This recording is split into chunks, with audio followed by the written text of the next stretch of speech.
दोस्तों आज हम बात करने वाले हैं 30-40 साल पहले के गांव के जीवन के बारे में। दोस्तों उस वक्त गांव के लोगों की जिंदगी उतनी आसान नहीं हुआ करती थी जितनी आजकल है। सुबह उठते ही सभी लोग अपने अपने काम पे लग जाया करते थे।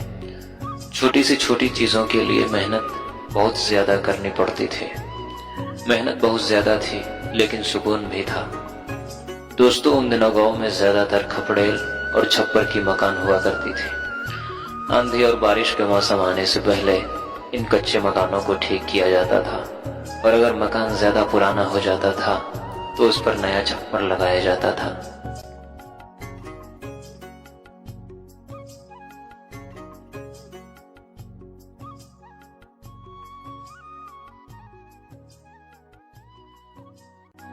और दोस्तों उन दिनों खेती का सारा काम बैलों के द्वारा ही किया जाता था।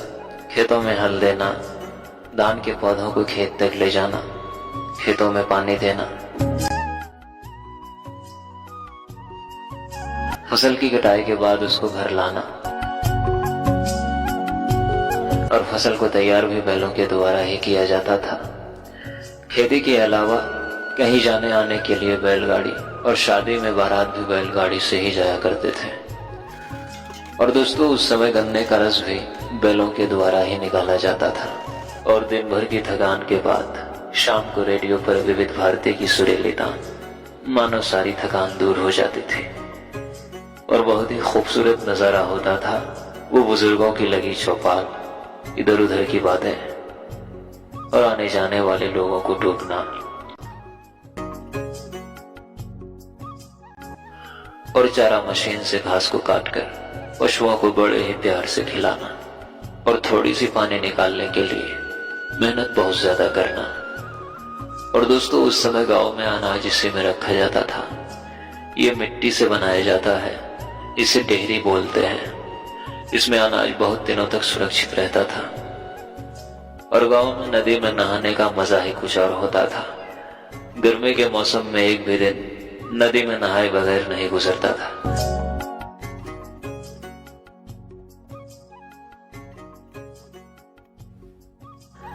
और दोस्तों सुबह होते ही सारे पशु खेत की तरफ निकल जाते थे अपने भोजन के लिए।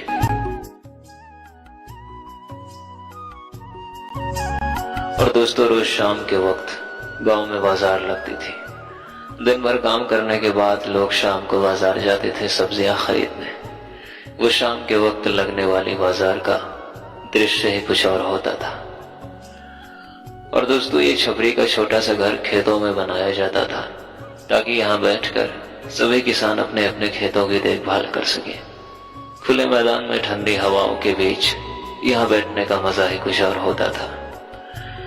और दोस्तों कुछ इस तरह की हुआ करती थी पहले गांवों का रसोई घर, जो पूरी तरह से मिट्टी की बनी होती थी और बड़े बड़े चूल्हे को भी मिट्टी से बनाया जाता था।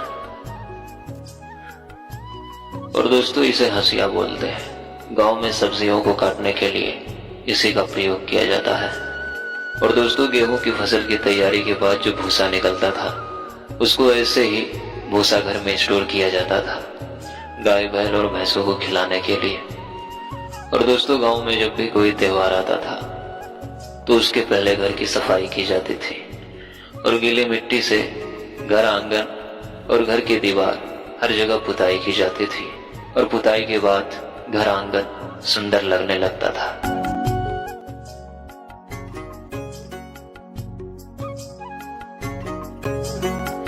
और दोस्तों उस समय जब गांव की महिलाएं कुएं से पानी भर के लाते थे तो उसको मिट्टी के घड़े में स्टोक करके रखा जाता था खाना बनाने और पीने के लिए।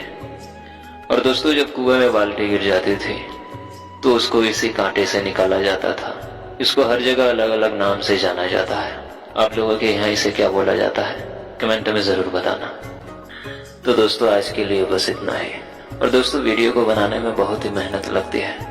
प्लीज आप लोग चैनल को सब्सक्राइब कर दीजिए। मिलते हैं फिर से किसी ऐसी ही पुरानी यादों के साथ। तब तक के लिए धन्यवाद।